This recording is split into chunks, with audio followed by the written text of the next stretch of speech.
বন্ধুরা, পুষ্পা কিচেনে সবাইকে আবারও স্বাগত। আজকে চলে এসেছি আর একটা নতুন রেসিপি নিয়ে।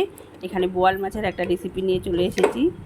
মাছগুলো কুটে ধুয়ে পরিষ্কার করে নিয়েছি। এবারে দেখো হলুদ, লবণ আর কিছুটা সর্ষের তেল মেখে নিয়েছি। এবার মাছগুলো কড়াইয়ে দিয়ে দিয়েছি। মাছগুলোকে আমি খুব একটা ভাজবো না, তোমরা পুরো রেসিপিটা আমার সঙ্গে দেখতে থাকো স্কিপ না করে। এবারে দেখো মাছগুলো আমার এক পিঠ ভাজা হয়ে গেছে। এবারে আমি দিয়ে দেবো পোস্ত, টমেটো, শুকনো লঙ্কা আর কিছুটা রসুন দিয়ে খুব সুন্দর করে একটা পেস্ট করে নিয়েছি, সেটা আমি দিয়ে দিলাম। দিয়ে সেটা আমি নেড়ে চেড়ে ঢেকে দেবো। ঢেকে দেওয়ার মিনিট 5 পরে আবার ঢাকনাটা তুলে দিয়ে দেবো কিছুটা ধনেপাতা কুচি আর দিয়ে দেবো চেরা কাঁচা লঙ্কা। এটা কোনো ঝোল হবে না, বেশ একটা গ্রেভি টাইপের হবে। এবারে দেখো প্রায় আমার রেডি হয়ে এসেছে।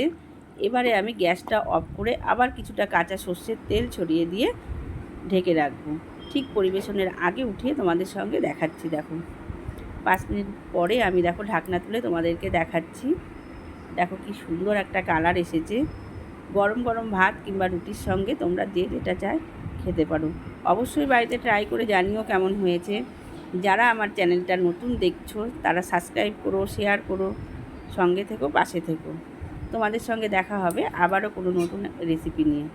এবারে দেখো আমি ঢাকনা তুলে গরম গরম ভাতের সঙ্গে পরিবেশন করছি।